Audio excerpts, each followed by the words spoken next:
Breaking news చూస్తున్నారు. Megastar చిరంజీవికి సంబంధించిన బిగ్ బ్రేకింగ్ న్యూస్. మరి ముఖ్యంగా నిన్న ఆయన చేసిన వ్యాఖ్యలు, కామెంట్లు ప్రస్తుతం పెను దుమారాన్ని రేగుతున్నాయి. మరి ముఖ్యంగా ఆడవాళ్ళని కించపరుస్తూ ఆయన వ్యాఖ్యలు చేశారంటూ ఇప్పుడు మహిళా సమాజం, మహిళా సంఘాలు పెద్ద ఎత్తున విమర్శలు గుప్పిస్తున్నాయి. ఇప్పుడు జాతీయ వ్యాప్తంగా సంచలనంగా మారింది. జాతీయ ప్లాట్ఫామ్స్ లో కూడా చిరంజీవికి సంబంధించి చేసిన వ్యాఖ్యలు పెను దుమారాన్ని రేగుతున్నాయి. దానికి సంబంధించిన బిగ్ బ్రేకింగ్ న్యూస్ చూస్తున్నారు. వారసత్వంపై చిరంజీవి వ్యాఖ్యలు దుమారాన్ని రేపాయి. మహిళలను కించపరిచే విధంగా చిరు వ్యాఖ్యలు ఉన్నాయంటూ విమర్శలు వెలువెత్తుతున్నాయి. మహిళలకు చిరంజీవి క్షమాపణ చెప్పాలని డిమాండ్లు వినిపిస్తున్నాయి. రామ్ చరణ్ ఇంకో కూతుర్ని ఎక్కడ కంటాడో అని భయంగా ఉందంటూ చిరంజీవి కామెంట్స్ చేశారు. ఈసారైనా మగపిల్లాడికి జన్మనివ్వాలి అంటూ చిరు వ్యాఖ్యలు ప్రస్తుతం ఆసక్తికరంగా కాదు, సంచలనంగా మారాయి. ఈ నేపథ్యంలో ఒకసారి చిరంజీవి ఏమని కామెంట్లు చేశారు, దానికి సంబంధించినటువంటి రియాక్షన్ వస్తే చూసే ప్రయత్నం చేద్దాం. అంతకన్నా ముందు చిరంజీవి ఏమన్నారు ఇప్పుడు చూద్దాం. మా గ్రాండ్ డాటర్స్ ఉన్నట్టు ఉండదు. ఒక లేడీస్ హాస్టల్ వార్డెన్. ఫైనల్లీ ఒక పిక్చరు క్లింకారా వాళ్ళ తాతగారి ఫోటో చూద్దాము. Photo please. అమ్మ తొందరగా ఏంట్రా బాబు. అది మేము ఇంకా ఫేస్ స్పష్టంగా చూడలేదు, కానీ విత్ ఆల్ ది మనవరాళ్ళు ఇంట్లో ఉన్నప్పుడల్లా నాకు మా గ్రాండ్ డాటర్స్ ఉన్నట్టు ఉండదు. ఒక లేడీస్ హాస్టల్ వార్డెన్ లాగా ఉంటుంది నాకు. లేడీస్ హాస్టల్ వార్డెన్ లాగా చుట్టూ ఆడపిల్లలే, ఒక్క మగ చరణ్ ఈసారికి సరే ఇంకొక అబ్బాయిని కంటరా, మన లెగసీ కంటిన్యూ అవ్వాలరా అని కోరిక. తనకి అసలు ఈ ముద్దు ఈ అమ్మాయి అంటే మళ్ళీ ఇంకో అమ్మాయిని కంటడేమో నా భయం. Lovely kids. Thank you so much Chiranjeevi గారు. Thank you so much Brahmanandam గారు. ఫైనల్లీ ఒక పిక్చరు క్లింకారా వాళ్ళ తాతగారి ఫోటో చూద్దాము. Photo please. అమ్మ తొందరగా ఏంట్రా బాబు. అది మేము ఇంకా ఫేస్ స్పష్టంగా చూడలేదు, కానీ విత్ ఆల్ ది మనవరాళ్ళు ఇంట్లో ఉన్నప్పుడల్లా నాకు మా గ్రాండ్ డాటర్స్ ఉన్నట్టు ఉండదు. ఒక లేడీస్ హాస్టల్ వార్డెన్ లాగా ఉంటుంది నాకు. లేడీస్ హాస్టల్ వార్డెన్ లాగా చుట్టూ ఆడపిల్లలే, ఒక్క మగ చరణ్ ఈసారికి సరే ఇంకొక అబ్బాయిని కంటరా, మన లెగసీ కంటిన్యూ అవ్వాలరా అని కోరిక. తనకి అసలు ఈ ముద్దు ఈ అమ్మాయి అంటే మళ్ళీ ఇంకో అమ్మాయిని కంటడేమో నా భయం. Lovely kids. Thank you so much Chiranjeevi గారు. Thank you so much. Right, అది చిరంజీవి చేసిన వ్యాఖ్యలు ప్రస్తుతం జాతీయ స్థాయిలో దేశవ్యాప్తంగా సంచలనంగా మారాయి. ఇంకో అమ్మాయిని ఎక్కడ కంటాడో భయం అంటూ ఆయన చేసిన వ్యాఖ్యలు. మహిళలంటే అంత చిన్న చూప, మహిళలంటే అంత చులకన అంటూ కూడా ప్రస్తుతం మహిళా సమాజం, మహిళలు ఈ అంశానికి సంబంధించి పెద్ద ఎత్తున విమర్శలు గుప్పిస్తున్న పరిస్థితి. సోషల్ మీడియా ప్లాట్ఫామ్స్ లో పెద్ద ఎత్తున చర్చ జరుగుతోంది. ఈ అంశానికి సంబంధించి మనతో పాటు మాట్లాడేందుకు POW సంధ్య కూడా మనకి ఫోన్లో అందుబాటులోకి వచ్చారు. సంధ్య గారు, గుడ్ మార్నింగ్ అండి. గుడ్ మార్నింగ్ అండి. సంధ్య గారు, చిరంజీవి చేసిన వ్యాఖ్యల్ని ఎలా చూస్తారు? ఆ స్థాయి గుర్తింపు ఉన్న ఒక సెలబ్రిటీ మెగాస్టార్, ఆయన బుద్ధులు కూడా చాలా మెగా ఉండాలి, కానీ అంత సంకుచితంగా ఉండడం చాలా బాధాకరం అండి. ఎందుకంటే అసలు ఇవాళ PNDT టెస్ట్లు అంటే ప్రీనేటల్ డిటెన్షన్ టెస్ట్, గర్భస్థ నిర్ధారణ పరీక్షలు తప్పు, గర్భ నిర్ధారణ పరీక్షలు తప్పు, అందులో ఆడామగ అంటే గర్భ నిర్ధారణ పరీక్ష చేయడం తప్పని కదా, అందులో ఆడామగ తేల్చి చెప్పడం తప్పు అని ఎందుకు వచ్చింది అంటే, ఆడపిల్లల్ని కనొద్దు, ఒకవేళ ఒకళ్ళు ఉన్న రెండో వాళ్ళు ఖచ్చితంగా మగపిల్లలు కావాలి అనేటువంటి దాంట్లో ఆడపిల్లలు చిరిమేస్తున్నారు మొగ్గలోనే. అట్లా భ్రూణ హత్యలు పెరుగుతున్నాయి, స్త్రీ జనాభా తగ్గుతుంది. అనేక దుష్పరిణామాల తర్వాత ఒక సమాజంలో పెరుగుతున్న వివక్షని తొలగించాలి. ఆడ శిశువుల పట్ల ఉండేటువంటి వివక్ష కానీ అసమానత కానీ అది పోవాలని చెప్పి ఇన్ని చట్టాలు వచ్చాయి. PNDT టెస్ట్ ఎందుకు తప్పని చెప్పాం, భ్రూణ హత్యలు ఎందుకు తప్పని చెప్పాం అంటే, లింగ నిర్ధారణ ఎందుకు తప్పని చెప్పాము, అది వీళ్ళకి అర్థం కాదా, వీళ్ళకి తెలియదా, వీళ్ళకి చైతన్యం ఉండదా?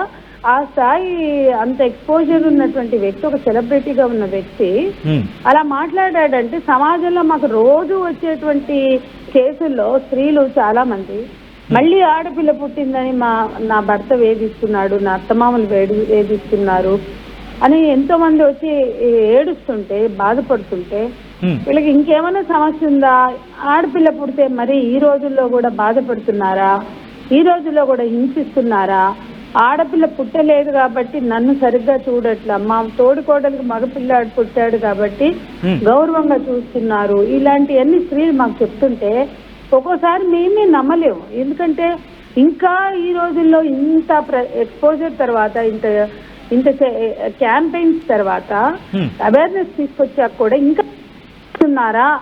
ఇంకా అంటే మీరు అన్నట్టుగా సంధ్య గారు, అంటే గ్రామ స్థాయిలోనే అవేర్నెస్ కాదు, ఇప్పుడు ఇన్ఫాక్ట్ చదువుకున్న వాళ్ళకి ఇంకా అవేర్నెస్ కల్పించాల్సిన అవసరం కనిపిస్తుంది అనుకోవాలా ఈ రోజు చిరంజీవి వ్యాఖ్యలు చూసిన తర్వాత? కరెక్ట్ గా ఆ పాయింటే చెప్తున్నానండి. మేమే నమ్మలేని స్థితిలో వాళ్ళని పిలిచి ఎందుకు ఇలా మాట్లాడారు అని అడిగినప్పుడు వారసుడు ఉండాలి కాబట్టి మేము మాట్లాడామని చెప్తే, మరి నువ్వు వై క్రోమోజోమ్ ఎందుకు ఇవ్వలేదు? నీ భార్యకు ఉండేది ఎక్స్ మాత్రమే, నువ్వు ఎక్స్ ఇస్తే ఆడపిల్ల పుడుతుంది, నువ్వు వై ఇస్తే మగపిల్లాడు పుట్టాడు, నువ్వు ఆమెను ఎట్లా బ్లేమ్ చేస్తావు? నువ్వు వై క్రోమోజోమ్ ఇవ్వాల్సింది అని మేము భర్తల్ని అత్తమామల్ని కూర్చోబెట్టి ఎన్నోసార్లు చెప్తాం. అల్టిమేట్ గా ఇది సైన్స్ అండి. మీరు ఎన్ని తలకిందులు తపస్సులు చేసినా, తలకిందులు నడిచినా, ఆడపిల్లలు అసలు పిల్లలు పుట్టడానికి, ఆడ మగ నిర్ధారణ జరగడానికి అది సైన్స్ మాత్రమే. ఇవన్నీ పక్కన పెట్టి మన బుర్రల్లో వారసుడు, మగపిల్లాడు పుట్టితేనే వారసుడు, ఆడపిల్లలు ఎందుకు వారసులు కారు? నీ నట వారసత్వానికి, నీ ఆస్తుల వారసత్వానికి మగపిల్లలు కావాలి అనేటువంటి భావజాలాన్ని మీరే ఎక్స్ప్రెస్ చేసి, ఈ స్థాయి స్టార్లే, మెగాస్టార్లే ఎక్స్ప్రెస్ చేస్తే సమాజంలో ఉన్నటువంటి ఈ అసమానత దృష్టి ఎట్లా పోతుందండి? ఇవాళ మామూలు వాళ్ళు మాట్లాడుతున్నారు, ఎడ్యుకేటెడ్స్ మాట్లాడుతున్నారు, ఇటువంటి సెలబ్రిటీలు కూడా అంటే సినిమా ఇండస్ట్రీకి సంబంధించి మాట్లాడుకున్నప్పుడు సంధ్య గారు, కేవలం మగపిల్లలు లేకపోతే మగవాళ్ళు మాత్రమే వారసులుగా కంటిన్యూ అవుతారు. ఎందుకంటే కళ్ళ ముందే ఎగ్జాంపుల్స్ ఉన్నాయి. శ్రీదేవి లాంటి హీరోయిన్లకు సంబంధించి వాళ్ళ కుమార్తెలు వాళ్ళు కూడా ఇప్పుడు లెగసీని కంటిన్యూ చేస్తున్నారు. అలా ఎందుకు చూడకూడదు? వీళ్ళ కుటుంబంలో కూడా నాగేంద్ర కూతురు కొంతకాలం వచ్చింది, పాపం అమ్మాయిని వెనక్కి నెట్టారు. నేనేమంటున్నా అంటే అసలు వారసులు అనగానే మగపిల్లలు అనే వాళ్ళు నెచ్చిన ఏదైతే పెట్టుకున్నారో వాళ్ళ గురులో అది తీసేయాలి. ఇంకా ఇటువంటి వాళ్ళు బాహాటంగా దాన్ని సిగ్గు లేకుండా ప్రదర్శించడం అంటే అంతకన్నా అజ్ఞానం, అంతకన్నా మూర్ఖ ప్రదర్శన మరొకటి లేదు. ఇలా తమ్ముడేమో గుడి మెట్లు కడుగుతుంటాడు, ఈయనేమో భయం వేస్తుంది నాకు మళ్ళీ మగపిల్లాడిని కంటారే, సార్ మళ్ళీ ఆడపిల్ల పుడుతుందేమో అని అంత నిస్సిగ్గుగా బాహాటంగా పబ్లిక్ వేదికల మీద మాట్లాడుతున్నారంటే ఏం మెసేజ్ వెళ్తుందంటే, అంత పెద్ద ఆయనే అన్నాడు, మేము అనడం తప్పు కాదు కదా అని చాలా మంది అనుకునే ప్రమాదం ఉంది కదా. అంటే ఇంకా ఆడపిల్ల లేకపోతే మహిళ అంటే చులకన భావం ఇంకా నానాటికి దిగజారిపోతుంది అనుకోవాలా? బహుశా మాట అంటే నన్ను క్షమించాలి ఆ పదం ఉపయోగించినందుకు, ఎందుకంటే ఈరోజు జరిగిన పరిణామాలు చూస్తుంటే అలాంటి మాటలు ఇక్కడ ఉపయోగించాలేమో అనిపిస్తోంది. ఖచ్చితంగా అండి. స్త్రీల విలువ పెరగాల్సిన చోట ఎంతో ఎఫర్ట్స్ పెట్టి ఎన్నో ఉద్యమాలు, దశాబ్దాల ఉద్యమాలతో వచ్చింది ఆ PNDT చట్టం కూడా. భ్రూణ హత్యల్ని నిషేధించాలి, గర్భస్థ నిర్ధారణ పరీక్షల్ని నిషేధించాలి అనేది కూడా ఒట్టిగా రాలా, మహిళా ఉద్యమాలతో వచ్చింది. మీరు ఏం చెయ్యరు, సమాజం కోసం ఏం చెయ్యరు, సినిమాలు తీసుకుని సెలబ్రిటీలై కోట్లు దండుకుని మీకున్న అజ్ఞానం, మీకున్న మూర్ఖత్వం ప్రదర్శిస్తే ఎన్నో దశాబ్దాల పోరాటాలతో మేము తెచ్చిన చైతన్యాన్ని నాశనం చేసే హక్కు వీళ్ళకి ఎవరిచ్చారండి? స్త్రీ పురుష సమానత్వం రాజ్యాంగం ఇచ్చింది, దాన్ని అమలు చేయాల్సిన నైతిక బాధ్యత ప్రతి పౌరుడి మీద ఉంటుంది, చిరంజీవి మీద ఒక్కటి మీదే కాదు. ఆ బాధ్యతను కూడా వీళ్ళు విస్మరించి మాట్లాడుతున్నారు అంటే సినిమాల్లో మీరు నటించడం ద్వారా మీకు డబ్బులు వస్తున్నాయని మీరు ఏదో ఘనకార్యం చేస్తున్నట్టు ఫీల్ అవ్వడం కాదు. ఖచ్చితంగా సమాజం పట్ల మీ బాధ్యత ఏంటి, మీ జవాబుదారీ ఏంటి? కూల్ డ్రింక్స్ ప్రచారానికి వెళ్ళినప్పుడు దాని మీద మేము క్యాంపెయిన్ చేసాం. కూల్ డ్రింక్స్ వల్ల ఇవాళ నిన్న ఒక రిపోర్ట్ వచ్చింది 3,80,000 మంది చనిపోయారని. అటువంటి దానికి ఈయన మా దగ్గరకు వచ్చి తెలుసుకుని కూల్ డ్రింక్స్ ప్రమాదం ఏంటో తెలిసి మళ్ళీ దానికి యాడ్లు నటించి ఎక్కువ డబ్బులు తీసుకున్నాడు. వీళ్ళ మనస్తత్వం ఎలా ఉంటుందో చెప్తున్నారు చిరంజీవి గారి గురించి. అంటే కూల్ డ్రింక్స్ లాంటివి ప్రమోట్ చేయొద్దు అని మేము చెప్తే దానికి ఆయన ఎక్కువ డబ్బులు డిమాండ్ చేసి మరీ యాక్ట్ చేశారు. సినిమా తారలు పిల్లలు వీళ్ళు ఫలానా కూల్ డ్రింక్ బాగుంటుందని వీళ్ళు యాడ్ ఇస్తే దాన్ని తాగి పిల్లలు ఎంతమంది హెల్త్లు పాడవుతున్నాయి. ప్రపంచంలో అనేక దేశాల బట్టి బ్యాన్ చేస్తే వీళ్ళు యాడ్లు ఇచ్చుకుంటూ పోతారు మేము నటులమని. ఎన్నికి దశాబ్దాల పోరాటంతో చట్టం తెస్తే నాకు భయం వేస్తుంది, మళ్ళీ ఆడపిల్ల పుడుతుందేమో, మీరు అంటే సంజయ్ గారు మీలాంటి వాళ్ళు ఎంతగా పోరాటం చేస్తున్నారు, మహిళలకు సంబంధించి మహిళా హక్కుల మీద పోరాటం చేస్తున్నారు, మహిళలకు ప్రాధాన్యత పెరగాలని పోరాటం చేస్తున్నారు. సో ఇప్పుడు కదా ఒక అడుగు ముందుకు వెళుతుంది అనుకునే సందర్భంలో మాజీ కేంద్ర మంత్రి at the same time megastar గా బిరుదు సంపాదించుకున్న చిరంజీవి లాంటి వాళ్ళు చేసే వ్యాఖ్యలు ఇలాంటి వాటికి అవరోధంగా మారుతాయా, లేకపోతే మీ ప్రయత్నాలను ఇంకా వెనక్కి లాగే ప్రయత్నం కింద భావించాలా ఇక్కడైతే? ఇవి ఖచ్చితంగా అవరోధం అండి. ఇవాళ భారతదేశంలో రాజ్యం వెళ్తుంది తిరోగమన భావజాలమే. వెనక్కి నడిపిస్తున్నారు. రాజ్యాంగం వద్దు, మనుధర్మం వద్దు అంటున్నారు. రాజ్యాంగంలో ఉండే సమానత్వాన్ని మేము గుర్తించం, గౌరవించం, మాకు మనుధర్మం కావాలంటున్నారు. ఆ మనుధర్మం కావాలనే వాళ్ళల్లో ఈయనుంటాడు, వీళ్ళ తమ్ముడు నాగేంద్ర బోధిస్తాడు, ఇంకో తమ్ముడు పవన్ కళ్యాణ్ మాట్లాడతాడు. మూర్ఖంగా ఈ మతాన్ని ముసుగులేసుకుని మతం అనే ముసుగును కప్పుకుని వీళ్ళు ప్రచారం చేస్తున్నారు. కానీ నిజంగా సమాజం పట్ల బాధ్యత ఎంత హిపోక్రాట్స్ అంటే వీళ్ళు, ఎంత ఆత్మవంచనండి. ఒక రాజ్యాంగాన్ని గౌరవించలేని వాళ్ళు, రాజ్యాంగం ఇచ్చిన హక్కులు గుర్తించలేని వాళ్ళు, రాజ్యాంగం ప్రతిపాదించిన సమానత్వాన్ని అర్థం చేసుకోలేని వాళ్ళు, వీళ్ళు పెద్దవాళ్ళు, వీళ్ళు గొప్పవాళ్ళని అందరూ ఎందుకు అమాయకంగా నమ్మడం తప్ప, గౌరవించడం తప్ప ఆయనకు భయం ఎందుకండి? అంటే నేను మగపిల్లాన్ని కనమని చెప్తున్నాను అంటే కడుపులో ఆడపిల్ల వస్తే తీయించుకోమని చెప్తారా? ఏం చెప్పదలుచుకున్నాడు ఆయన? మళ్ళీ కడుపులో ఆడపిల్ల పుడితే లేదా పడితే, ఆడపిల్ల పడితే తీయించుకోరా బాబు అని చెప్పడమేగా. దాని అర్థం డైరెక్ట్ గా చెప్పకపోవచ్చు. నేను మగపిల్లని పురుషాధిక్య భావజాలం ఇంకా వేళ్ళునుకుపోయింది అనడానికి ఈరోజు ప్రతిరూపంగా భావించాలండి ఈరోజు.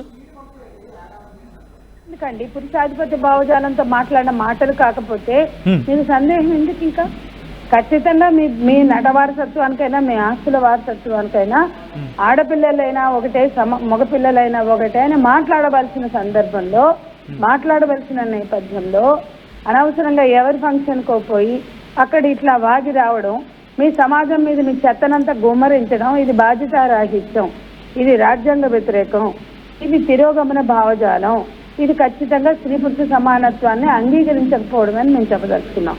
మీ కోరికలు ఉంటే అది లోపల కూడా పెట్టుకోకుండా బయట అన్నారు అంటే ఎంత అహంకారం. మీరు తప్పనుకోవట్లేదు, తప్పనుకుంటే ఆయన ఎలా మాట్లాడతాడు? కాబట్టి నేను మగవాడిని, నాకు కొడుకు పుట్టాడు, ఆయన నాకు వారసుడు అయ్యాడు, స్టార్ అయ్యాడు, మళ్ళీ ఆయనకి ఇంకో కొడుకు కావాలి, ఎదురు చూడాలి తెలుగు ప్రజలు. మళ్ళా రామచరణకు పుట్టే కొడుకు మళ్ళీ స్టార్ అయ్యే వరకు ఎదురు చూడాలి. పిల్లలుంటే మీ ఆస్తులకు వారసులు అవుతారు, ఆడైనా మగైనా. మీ నటనలకు వారసులు ఎందుకు కావాలంటున్నాం? మీకేమున్నాయా? ముక్కు మొక్కలు 36 ఆపరేషన్లు చేసుకుని జనాల మీద రుద్దడం కాకపోతే అసలు వీళ్ళ కొడుకులే ఎందుకు హీరోలు అవ్వాలి? అసలు వీళ్ళ పిల్లలే ఎందుకు అవ్వాలి? టాలెంట్ ఎవరైనా అవ్వచ్చు కదా. ఇండస్ట్రీలో మనకు ఆ థింకింగ్ ఎందుకు కల్పించలేకపోతున్నాం? ఎందుకు అవ్వాలండి? వీళ్ళే ఎందుకు అవ్వాలి? వీళ్ళకి ముక్కులు ఉన్నాయా, మొఖాలు ఉన్నాయా? వీళ్ళకి 36 ఆపరేషన్లు చేసుకుని ఎందుకు రుద్దుతున్నారు జనం మీద?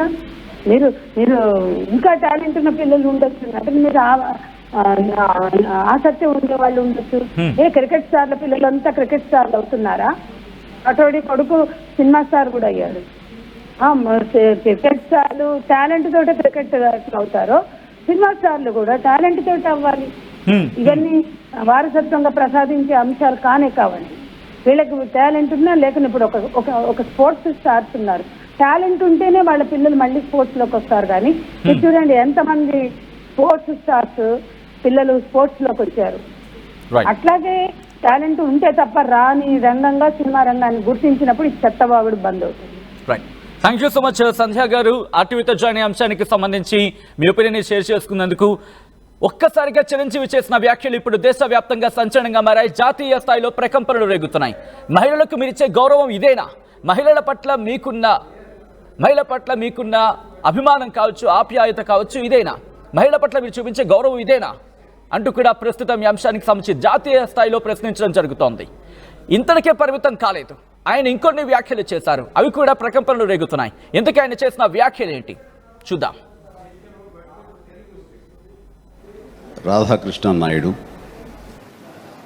ఆయన నెల్లూరు వాసి, కానీ మొగల్తూరులో సెటిల్ అయ్యి అక్కడ స్టేట్ ఎక్సైజ్ ఇన్స్పెక్టర్గా రిటైర్ అయ్యారు ఆయన.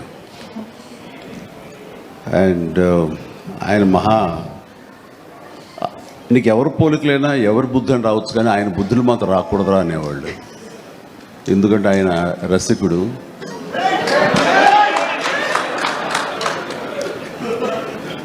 ఇద్దరు ఇంట్లో ఉండేవాళ్ళు, నాకు ఇద్దరు అమ్మమ్మలు. వీళ్ళిద్దరి మీద అలిగితే మూడో వ్యక్తి పాపం ఎవరో ఒక అన్నీ కోల్పోయిన ఒక వ్యక్తి అనమాట, జాలిపోలేదు ఆవిడకి అతి దగ్గర అయ్యారు ఆయన. అలా మూడు మనకు తెలిసి 4-5 ఉన్నాయేమో మనకు తెలియదు. అందుకని నువ్వు ఈ ఫిలిం ఇండస్ట్రీకి వెళ్తున్నావు, అవకాశాలు ఎక్కువ ఉంటాయి, జాగ్రత్త, ఆయన మాత్రం ఆదర్శంగా తీసుకోవద్దు అన్నారు. నేను తీసుకోలేదమ్మా. చిరంజీవి గారి తాతగారి పిక్చర్ ఇప్పటి వరకు నాకు తెలిసి మేమైతే రైట్, చూసారుగా చిరంజీవి కామెంట్స్. ఆయన చేసిన వ్యాఖ్యలు ప్రస్తుతం సంచలనంగా మారాయి. మహిళలను కించపరిచే విధంగా చిరంజీవి వ్యాఖ్యలు ఉన్నాయంటూ విమర్శలు వెలువెత్తుతున్నాయి. మహిళలకు చిరంజీవి క్షమాపణ చెప్పాలంటూ డిమాండ్ ఇప్పుడు తెర మీదకు వినిపిస్తోంది. మరీ ముఖ్యంగా ఇటు రామ్ చరణ్కి సంబంధించి ఇంకో కూతుర్ని ఎక్కడ కంటాడని భయంగా ఉందంటూ చిరంజీవి చేసిన కామెంట్లు ఒకసారి సంచలనంగా మారుతాయి. అలాగే తన కుటుంబం గురించి మాట్లాడుతూ రామ్ చరణ్ తాతకు సంబంధించి ఆ అంశాన్ని ప్రస్తావిస్తూ ఆయన చేసిన వ్యాఖ్యలు పెను దుమారాన్ని రేపుతున్నాయి. ఈ నేపథ్యంలో ఏంటి వ్యాఖ్యలు అంటూ ఒకసారి క్వశ్చన్స్ రైజ్ అవుతున్నాయి. మనతో పాటు ప్రొడ్యూసర్ చిట్టుబాబు జాయిన్ అవుతున్నారు లైవ్లో. చిట్టుబాబు గారు, ఏమవుతోంది ఇండస్ట్రీలో, ఏంటి కామెంట్లు ఇవి? లేదండి, ఊరినే పిచ్చు కోడిగుడ్డు మీద ఎంట్రుకలు పెలుకుతూ మనం కెలుకుతున్నది చెప్తే ఆయన అన్నది ఏమన్నాడు, చాలా సిన్సియర్గా అలాంటి ఇది వద్దు, తెచ్చుకోవద్దు, తప్పు క్యారెక్టర్ అది, ఆ తప్పు క్యారెక్టర్ ఆ లక్షణాలు తెచ్చుకోవద్దు అని చెప్పాడు. అది మంచి సలహా. దాంట్లో ఏముంది ఆడవాళ్ళ కిందపరచడం, జరిగిన చరిత్ర, జరిగిన గతం, వాళ్ళ తాతగారు, ఆయన లైఫ్, దాని గురించి చెప్పి ఇలాంటి లక్షణాలు నువ్వు తెచ్చుకోవద్దు అని చెప్పారు అన్నాడు. దీంట్లో ఏంటి, ఎవరైనా ఇచ్చే, ఏ తండ్రి అయినా ఏ బిడ్డలకైనా ఇచ్చే ఒక సలహా అది. దాని ఉలవల పొలవలు చేసి దాన్ని ఆడవాళ్ళకి పిచ్చి పని పాట లేని వాళ్ళు చేసే వాగే వాగులు తప్పితే అంటే చిట్టుబాబు సమర్థిస్తున్నారా? 100% ఆ స్టేట్మెంట్ లో ఆయన తప్పేం లేదు. ఆయన మిగతా స్టేట్మెంట్ లో, ఆ స్టేట్మెంట్ లో ఆయన ఏమి పిల్లాడికి ఉండేది అలాంటి లక్షణాలు నీకు రావద్దు, వద్దు, సినిమా ఫీల్డ్ లో అవకాశాలు అలాంటి పరిస్థితులు ఎక్కువ ఉంటే కనుక రావద్దు అని చెప్పాడు. సలహా, ఒక తండ్రి బిడ్డకి ఇచ్చే సలహా, ఒక బిడ్డకి ఇచ్చే సూచన. దీంట్లో ఆడవాళ్ళని కిందపరచడం ఏముంది? పని పాట లేకుండా ఆడవాళ్ళని కిందపరిచారు, ఏం చేశారు, ఇచ్చేసారు, కోడిగుడ్డు మీద ఎంటుకలు పెరిగి లేనిపోయిన దాన్ని ఒక కన్సెషన్ చేసి తప్పుడు పని పట్టలేని. కానీ అక్కడ ఆ ప్లాట్ఫామ్ లో ఆ మాటలు అవసరం. పోనీ ఒక సజెషన్స్ ఇచ్చినారు అనుకోండి, ఎందుకంటే కొన్ని ఉంటాయి సజెషన్స్, అవి ప్రైవసీగా ఇచ్చుకోవాలి అటువంటి సందర్భం. కానీ ఇలా బయట ప్రైవేట్ గా ఇచ్చుకోవాలని కాన్స్టిట్యూషనా, రాజ్యాంగమా? ప్రైవేట్ గా చెప్పాలని అంటే ఏదైనా బయట మాట్లాడచ్చు. ఒక కొడుకు తండ్రి చెప్పే సలహా ప్రైవేట్ గా చెప్పాలి, సీక్రెట్ గా చెప్పాలని ఇదా? ఏం పబ్లిక్ గా చెప్తే తప్పేంటి? ఓ సలహా, ఓ సూచన, ఓ జీవితానికి అవసరమైన క్యారెక్టర్, అవసరమైన లక్షణాలు, ఈ వ్యక్తిత్వానికి ఇలా ఉండాలి, ఇలా కావాలి, అలాంటి లక్షణాలు తెచ్చుకోవద్దు అని ఒక చెడుని సాక్ష్యాధారంగా చూపిస్తూ ఇలాంటి లక్షణాలు తెచ్చుకోవద్దు అని సీక్రెట్ గా చెప్పాలి, చెవులు చెప్పాలి, ఏమైనా ఇదా? ఏ తండ్రి బిడ్డకి ఓపెన్ గా చెప్తే తప్ప ఏంటండి? లేనిపోయినది ఏదో. మీరు అన్నట్టుగా పోనీ కొన్ని సందర్భాలకు అనుకోవచ్చు, కానీ ఇల్లు ఒక లేడీస్ హాస్టల్ అయిపోయింది ఆడపిల్లలకు సంబంధించి అంటూ కూడా ఆయన చెప్పుకొచ్చిన సందర్భం. ఇంకొక అమ్మాయిని ఎక్కడ కంటడం భయంగా ఉంది అంటే ఆయన చేసిన వ్యాఖ్యలు, ఇది మహిళను కించపరచడం కాదా, అగౌరవపరచడం కాదా? ఇదే క్వశ్చన్ రైజ్ అవుతుంది. ఇది ఎట్లా అగౌరవపరచడం? నారాయణ అంటే బూతు మాట అన్నట్టు తప్పితే ఏదో ఒకటి చెప్పాలి, ఏదో ఒకటి కమెంట్ చేయాలి, ఏదో ఒకటి వైరల్ చేయాలని చెప్తే నారాయణ అంటే బూతు మాట ఆయన చెప్పిన దాంట్లో ఆడపిల్లల్ని అవమానపరిచిందో, కిందపరిచిందో ఎక్కడ ఉన్న పని పట్టలేని మహిళ అని చెప్పి మాట్లాడటం తప్పితే ఉన్నాయి అన్నెసరీ కాంట్రవర్సీ అన్నది ఆయన చెప్పి దాన్ని ఒక సలహా శుభ్రంగా బిడ్డకి చెప్పాడు. దానికి ఒక హిస్టారికల్ ఎవిడెన్స్ చెప్పాడు. తాతగా ఇట్లా ఉండేవారు, అలాగూ అది అలాంటి లక్షణాలు వద్దు, అది కరెక్ట్ గా సినిమా ఫీల్డ్ లో అలాంటి అవకాశాలు ఎక్కువ ఉంటాయి, ఇలాంటి సందర్భాలు ఎక్కువ ఉంటాయి కనుక అలాంటివి తెచ్చుకోవద్దు అని చాలా జెన్యూన్ గా చెప్పాడు. దానికి ఏదో హక్కు, సమాన హక్కు, గుడ్డు చెప్పే విధానం కూడా అభ్యంతరకరంగా లేదు, ఏమీ లేదు. అభ్యంతరకరం అంటే అదే చెప్పిన నారాయణ అంటే బూత్ అభ్యంతరం. ఒక్కసారి చిట్టుబాబు గారు ఒక్కసారి ఆ బయట ప్లే చేస్తున్నాను, ఒకసారి బయట విడత మళ్ళీ మీ దగ్గరికి వచ్చే ప్రయత్నం చేస్తాను. ఒక్కసారి చిరంజీవి ఎవరన్నారో చూద్దాం.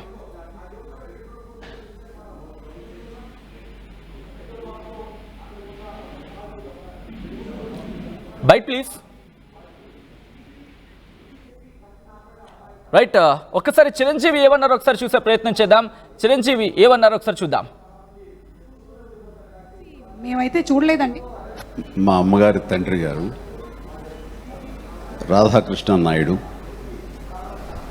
ఆయన నెల్లూరు వాసి, కానీ మొగల్తూరులో సెటిల్ అయ్యి అక్కడ స్టేట్ ఎక్సైజ్ ఇన్స్పెక్టర్గా రిటైర్ అయ్యారు ఆయన.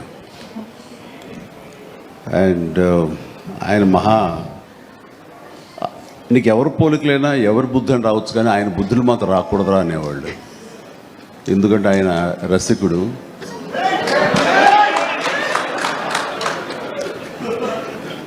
ఇద్దరు ఇంట్లో ఉండేవాళ్ళు, నాకు ఇద్దరు అమ్మమ్మలు. వీళ్ళిద్దరి మీద అలిగితే మూడో వ్యక్తి పాపం ఎవరో ఒక అన్నీ కోల్పోయిన ఒక వ్యక్తి అని జాలి కొలేది ఆవిడకి అతి దగ్గర అయ్యారు ఆయన. అలా మూడు మనకు తెలిసి 4-5 ఉన్నాయేమో మనకు తెలియదు. అందుకని నువ్వు ఈ ఫిలిం ఇండస్ట్రీకి వెళ్తున్నావు, అవకాశాలు ఎక్కువ ఉంటాయి, జాగ్రత్త, ఆయన మాత్రం ఆదర్శంగా తీసుకోవద్దు అన్నారు. చిరంజీవి చేసిన వ్యాఖ్యలు, ఇది ఒక ఆయన చేసిన వ్యాఖ్యలు. దీంతో పాటు ఇటు రామ్ చరణ్కి సంబంధించి ఇంకో కూతురు ఎక్కడ కంటాడనో భయంగా ఉందంటూ కూడా ఒక కామెంట్స్ చేయడం జరిగింది. ఒకసారి ఆ బయట కూడా చూసే ప్రయత్నం చేద్దాం. ఎందుకంటే ప్రస్తుతం ఈ రెండు కూడా దేశవ్యాప్తంగా సంచలనంగా మారే, మరీ ముఖ్యంగా జాతీయ స్థాయిలో క్వశ్చన్ చేయడం జరుగుతుంది. ఒకసారి ఆ బయట కూడా చూసే ప్రయత్నం చేద్దాం. ఒక పిక్చరు క్లింకారా వాళ్ళ తాతగారి ఫోటో చూద్దాము. Photo please. అమ్మ తొందరగా ఏంట్రా బాబు. అది మేము ఇంకా ఫేస్ స్పష్టంగా చూడలేదు, కానీ విత్ ఆల్ ది మనవరాళ్ళు ఇంట్లో ఉన్నప్పుడల్లా నాకు మా గ్రాండ్ డాటర్స్ ఉన్నట్టు ఉండదు, ఒక లేడీస్ హాస్టల్ వార్డెన్ లాగా ఉంటుంది నాకు. లేడీస్ హాస్టల్ వార్డెన్ లాగా చుట్టూ ఆడపిల్లలే, ఒక్క మగాడు. చరణ్ ఈసారి కానీ సరే ఇంకొక అబ్బాయిని కంటరా, మన లెగసీ కంటిన్యూ అవ్వాలరా అని కోరిక. తనకి అసలు ఈ ముద్దు ఈ అమ్మాయి అంటేనే మళ్ళీ ఇంకో అమ్మాయిని కంటాడేమో నా భయం. Lovely kids.